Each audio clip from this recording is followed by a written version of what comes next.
মাত্র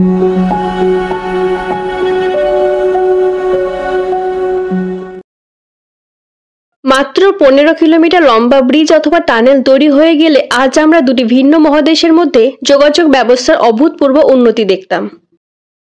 আমরা আজ যে ব্রিজের কথা বলছি সেটি হলো ইউরোপ মহাদেশের স্পেন এবং আফ্রিকা মহাদেশের মরক্কো দেশের মধ্যে সমুদ্রের উপর নতুন একটি ব্রিজ অথবা টানেলের কথা। কিন্তু আপনি হয়তো ভাবছেন মাত্র 15 কিলোমিটার লম্বা ব্রিজ কেন তৈরি করতে পারছে না স্পেন ও মরক্কো দেশ, যেখানে চায়নার মতো দেশ দানিয়ান কুনশান গ্র্যান্ড ব্রিজ, যার দৈর্ঘ্য 164 কিলোমিটার লম্বা ব্রিজ তৈরি করে সারা বিশ্বকে তাক লাগিয়ে দিয়েছে, সেখানে কেন মরক্কো ও স্পেন এই ছোট্ট ব্রিজ অথবা টানেল তৈরি করতে পারছে না? তাহলে জেনে নিই কারণটা একদম সংক্ষিপ্ত আকারে।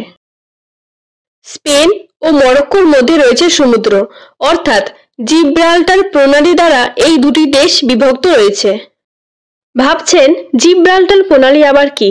জিব্রাল্টার হলো একটি নাম এবং প্রণালী হলো দুটি স্থলভাগের মাঝখানে যদি কোনো সমুদ্র প্রবাহিত হয় তাকে ভৌগোলিক ভাষায় প্রণালী বলে উল্লেখ করা হয়।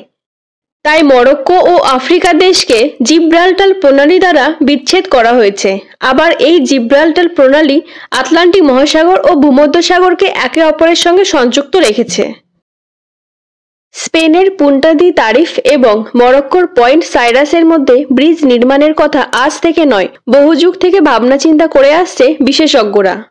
যেমন এর আগে 1920 সালে আটলান্ট্রাপা প্রজেক্টের সহায়তায় জার্মানির ইঞ্জিনিয়ার হারমান সর্গেল সর্বপ্রথম এই অঞ্চলকে সংযুক্ত করার কথা বলেন।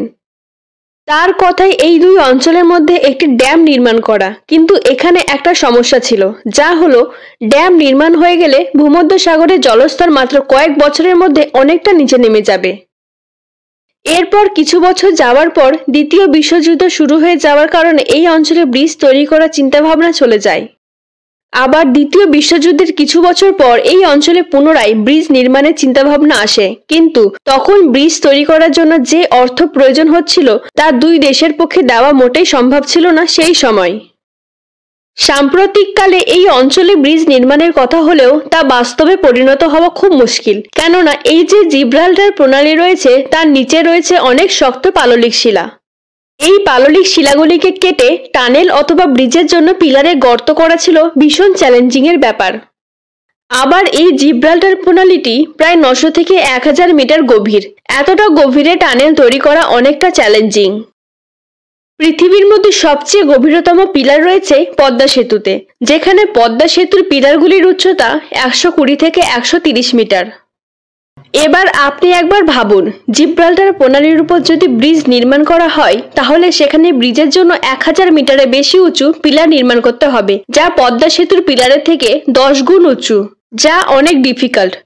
এবার হয়তো আপনি বলবেন পৃথিবীতে এর থেকেও বড় বড় চ্যালেঞ্জিং প্রজেক্ট নির্মাণ করা হয়েছে, কিন্তু এটা কেন নির্মাণ করা হচ্ছে না? তার কারণ কিছুটা জেনে নিই তাহলে। প্রথমত, মরক্কো ও স্পেনের মধ্যে কিছু রাজনৈতিক কারণ রয়েছে এবং মরক্কো ও স্পেনের মধ্যে পণ্য আমদানি রপ্তানি হয়ে থাকে। ব্রিজ তৈরি করার পর পণ্য আমদানি রপ্তানি করে অথবা জনগণের যোগাযোগ থেকে অর্থ উপার্জন করে এই দুই দেশের কাছে অনেক সময় লেগে যাবে ব্রিজের বাজেট রিকভার করতে। তাই বর্তমানে মরক্কো ও স্পেনের কাছে এই প্রজেক্টটি খুব একটা লাভজনক নয়। তাই ইউরোপ ও আফ্রিকা মহাদেশের ওই দুই দেশের এখনো পর্যন্ত কোনো ব্রিজ অথবা টানেল নির্মাণ করা সম্ভব হয়ে ওঠেনি। এই ছিল আজকে আমাদের জাহি ফ্যাক্ট চ্যানেলে সংক্ষিপ্ত আকারে কেন ইউরোপ ও আফ্রিকা মহাদেশের মধ্যে ব্রিজ গড়ে তোলা হয়নি তা নিয়ে সংক্ষিপ্ত রূপে আলোচনা। ভিডিওটি যদি ভালো লেগে থাকে তাহলে অবশ্যই লাইক এবং শেয়ার করে যাবেন, আর আপনি যদি আমাদের চ্যানেলে নতুন হয়ে থাকেন তাহলে অবশ্যই সাবস্ক্রাইব করে যাবেন।